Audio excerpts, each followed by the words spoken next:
우리의 고백을 들으시는 하나님 찬양합니다. 오직 하나님만 영광 받아주시고 이 예배 시간에 주의 말씀만 기억나는 복된 시간 되게 하여 주시옵소서. 감사드리며 예수님의 이름으로 기도했습니다. 아멘. 성경에는 기록된 하나님의 이름이 등장합니다. 주로 하나님의 자녀들이 하나님의 성품과 그리고 하나님의 능력을 찬양하는 고백들로 하나님의 이름이 쓰여집니다. 여호와 이레의 하나님을 우리가 찬양합니다. 하나님께서 아브라함에게 독자 이삭을 바치라고 말씀합니다. 두려움 가운데 자신의 아들 이삭을 하나님께 드렸을 때 하나님께서 놀라운 은혜를 준비하셨습니다. 바로 순양을 준비하신 것입니다.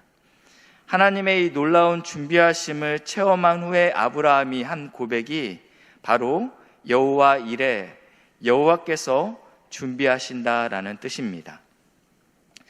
하나님께서 이스라엘 백성을 광야로 내모셨습니다. 그리고 이스라엘 백성은 그곳에서 첫 번째 전쟁인 아말렉과의 전쟁을 하게 됩니다. 그리고 모세가 손을 들고 있을 때 이스라엘이 우세하고, 그리고 그의 손이 내려올 때 아말렉이 우세합니다. 이 경험을 통해서 승리는 하나님이 주신다라는 것을 깨닫게 되었습니다. 이에 모세는 이곳에 제단을 쌓고 여호와 니시, 여호와는 나의 깃발이다, 나에게 승리를 주시는 분입니다 라고 고백하고 있습니다.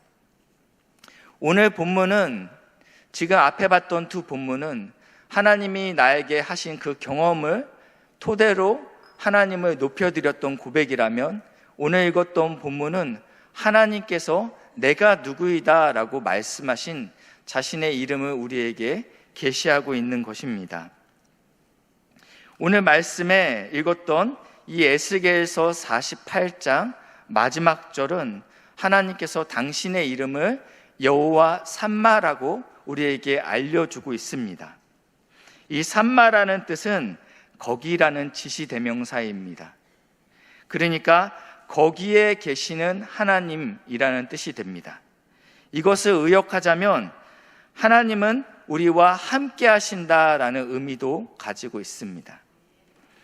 이 에스겔서 48장 중에 마지막 장 마지막 절에 당신의 이름은 나는 너희와 함께하는 하나님이다 라고 선포하고 있다라는 것입니다. 그렇기 위해서는 우리가 이 에스겔서의 배경을 이해해야 됩니다. 이 에스겔 선지자는 바벨론에 의해서 2차 포로로 잡혀갔던 사람입니다. 1차 포로 때는 우리가 잘 알고 있는 다니엘과 세 친구들이었습니다. 가장 젊고 가장 유능했던 자들을 1차 포로 때 잡아갑니다. 그리고 다시 한번 이스라엘 백성이 바벨론에게 배반하자 이때는 쓸만했던 모든 사람들을 바벨론이 포로로 잡아가게 됩니다. 그 중에 한 사람이 바로 이 에스겔입니다. 에스겔은 포로로 잡혀갔지만 유대의 영적인 지도자였습니다. 그의 육체는 지금 바벨론에 있었습니다. 그발 강가에 유대의 포로들과 함께 있었습니다. 그러나 그의 영은 지금 예루살렘에 있게 됩니다. 오늘 그 얘기가 등장하는데 하나님께서 이 에스겔 선지자의 그 영혼을 예루살렘으로 데려갑니다. 그러면서 왜 예루살렘이 멸망할 수밖에 없었는지 그에 대한 환상을 보여주시는 이야기가 에스겔의 그 환상 중심의 내용입니다. 에스겔은 1장부터 32장까지 이스라엘과 열방의 심판을 다루고 있습니다. 전반부는 이스라엘과 열방이 왜 멸망할 수밖에 없는지, 왜 심판받을 수밖에 없는지, 그리고 왜 하나님께서 이스라엘과 함께할 수 없는지, 그러면서 하나님께서 이 성전을 떠나는 모습들을 보여주고 있습니다.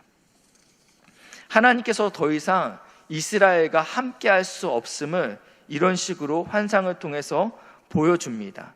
그리고 이 포로된 장로들이 이 에스겔에게 찾아와서 이렇게 이야기합니다. 우리는 하나님의 백성, 아브라함의 후예인데 왜 우리가 이러한 고난을 겪게 되는 것입니까? 라고 질문합니다. 그 이야기가 에스겔 8장 1절 말씀에 나오는데요. 여섯째 해 여섯째 달 초닷새에 나는 집에 앉았고, 그러니까 에스겔이 지금 포로로 사로잡힌 지 6년 차 되었다라고 이야기하고 있습니다. 집에 앉아 있는데 유다의 장로들이 이 에스겔을 찾아왔습니다. 내 앞에 앉아 있는데 왜 왔습니까? 하나님의 백성 이스라엘이 왜 이런 고난을 당해야 됩니까? 도대체 하나님의 뜻은 어디에 있습니까? 라고 지금 묻고 있는 것입니다. 왜 우리가 하나님을 사랑하는데 이스라엘이 이렇게 조국 이스라엘이 망하는 것일까요? 라고 지금 에스겔 선지자에게 따지듯이 그의 집에 찾아와 묻고 있습니다. 그때 여호와의 권능이 거기에서 내게 내리기로라고 기록되고 있습니다. 지금 질문하는 과정 가운데 있는데 하나님께서 지금 에스겔에게 임재하신 것입니다. 그리고 하나님께서 이 에스겔에게 분명히 말씀합니다. 이스라엘이 나를 버렸고 우상을 섬겼기 때문에 나는 그들을 떠날 수밖에 없다. 그들의 악함, 그들의 불경건함, 이러한 것들을 환상 가운데 말씀하십니다. 아직은 예루살렘이 완전히 멸망하지 않았습니다. 그러나 지금 이 에스겔 8장 1절에 6년 차라고 표현하고 있죠. 포로로 잡혀간 지 6년째에 하나님께서 왜 이스라엘이 망할 수밖에 없는지에 대해서 보이셨는데, 그리고 33장 21절 말씀인데요. 같이 읽겠습니다. 시작.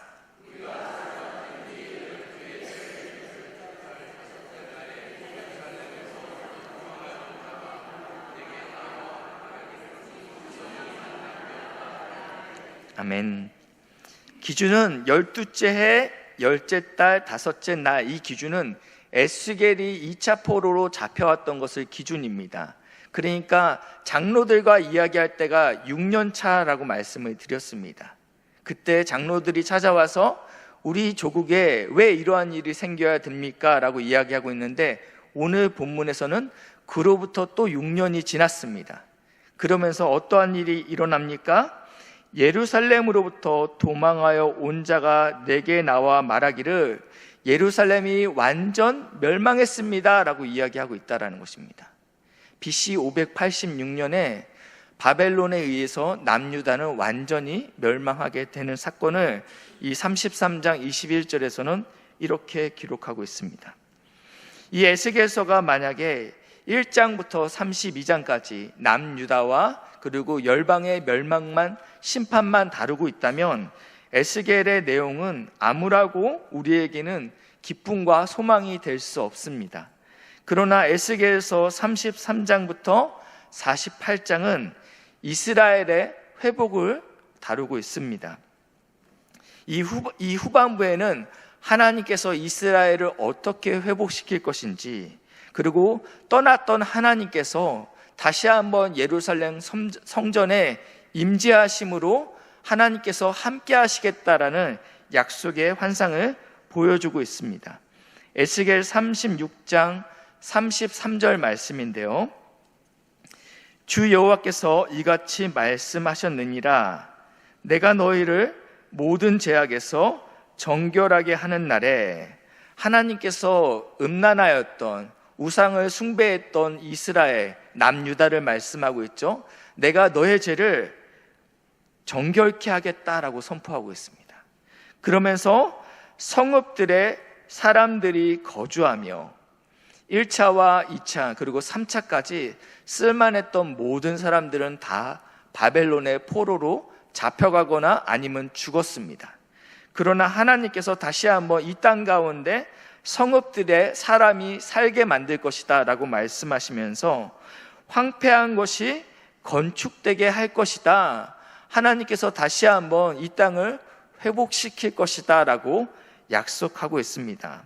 하나님께서 이 땅을 회복시키면서 이 땅에 이름을 주시는데, 그것이 오늘 읽었던 48장 35절 말씀입니다. 중요한 말씀이라서 다 같이 읽겠습니다. 시작.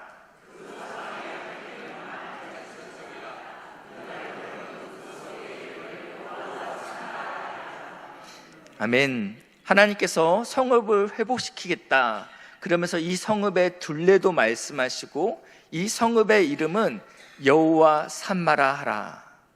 여호와 삼마는 내가 거기에 함께하겠다, 내가 여기 거하겠다라는 의미입니다. 이스라엘 백성의 불순종과 우상숭배로 하나님은 예루살렘을 떠날 수밖에 없었습니다. 그러나 하나님께서 지금 내가 너희와 함께하겠다라고 말씀하고 있습니다. 이것은 하나님의 임재를 약속하고 있다라는 것입니다. 우리 삶 가운데 에스겔의 전반부, 에스겔의 1장부터 32장 같은 암울한 시기가 있습니다. 하나님 도대체 어디 계십니까? 하나님 왜 나의 기도를 듣지 않으십니까? 라고 절망 가운데 하나님을 찾는 때가 있습니다. 깊은 고난 가운데 우리가 주님께 간절히 기도하고 있습니다. 그러나 이 고백 가운데 있는 성도들을 향해서 하나님께서 내가 너와 함께한다라고 약속하고 있다라는 것입니다. 하나님은 나라를 잃어버리고 포로로 끌려온 비참한 신세 가운데 있는 이스라엘을 향해서, 그리고 오늘 이 시대 가운데 하나님이 부재 중인 것 같은 그런 현실 가운데 살고 있는 우리를 향해서 하나님께서는 말씀하고 있습니다.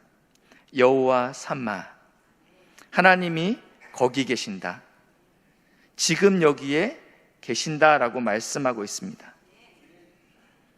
하나님이 지금 나와 함께 하고 있다면 지금 겪고 있는 이 어려움이 우리에게는 큰 어려움은 아닙니다. 출애굽기에 보면요, 이스라엘 백성은 애굽에 종된 생활을 했습니다. 고단하고 어렵고 힘든 시간을 보냈습니다. 그때 하나님께서 모세를 들어 이렇게 말씀하십니다. 3장 7절 말씀인데요, 여호와께서 이르시되 내가 애굽에 있는 내 백성의 고통을 분명히 보고 그들의 감독자로 말미암아 부르짖음을 듣고 그의 근심을 알고. 하나님께서 자신의 백성의 그 고통과 부르짖음을 알고 있다라고 말씀하십니다. 듣고 있다라고 말씀하십니다. 이것이 우리에게 진정한 위로가 되지 않습니까? 사랑하는 딸아, 내가 너의 아픔과 고통을 알고 있다, 그리고 그 고통 가운데 함께하고 있다라고 말씀하고 있습니다. 청년들이 주중에 전화가 옵니다. 문자가 옵니다. 목사님, 면접입니다. 기도해 주세요. 그러면 그 청년과 함께 저의 심장도 같이 뛰고 있습니다. 참 취업하기 어려운 시간이죠. 벌써 2번, 3번, 4번 면접을 보고 있습니다. 그렇기 때문에 이 청년이 이것 때문에 좌절하지 않을까, 두려워하지 않을까, 하나님이 없다 하지 않을까, 저는 그것이 두려운 것입니다. 그러나 분명한 것은 그 어려운 상황에서도 하나님이 그 청년과 함께하고 있다는 것입니다. 만약 이것이 믿어진다면 그 청년은 이 고통이 큰 문제가 되지 않습니다. 바라기는 사랑하는 우리 귀한 성도님들도 고난과 고통 가운데 하나님이 사랑하는 딸아, 사랑하는 아들아, 지금 내가 너와 함께하고 있다라는 그 음성을 들으시는 복된 은혜가 있기에 주님의 이름으로 축복합니다. 우리에게는 하나님의 나와 함께 하신다라는 확실한 증거가 필요합니다. 왜냐하면 우리는 연약하기 때문입니다. 여전히 우리의 기도 제목이 10년째, 20년째 이루어지지 않고 있고, 그리고 우리의 육신이 연약해지기 때문에 하나님이 살아계신다라는 것, 하나님이 나와 동행한다라는 것을 제가 믿고 싶습니다. 그 증거를 저에게 보여주십시오라고 우리는 또 하나님께 기도할 수 있습니다. 그때 하나님께서 변하지 않고 크고 확실한 증거를 보이시는데요, 마태복음 1장 23절 말씀인데요, 우리 같이 읽겠습니다. 시작.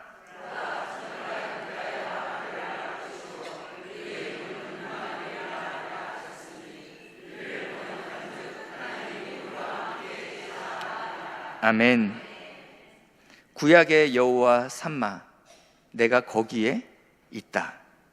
그리고 신약의 임마누엘, 내가 너와 함께한다. 하나님께서는 크고 확실한 증거를 우리에게 이미 주셨습니다. 그리고 이 신약의 이 일이 있기 700년 전에 이사야 선지자를 통해서 이 예언의 말씀을 분명히 우리에게 알리셨습니다. 이사야 7장 14절 말씀인데요, 같이 읽겠습니다. 시작.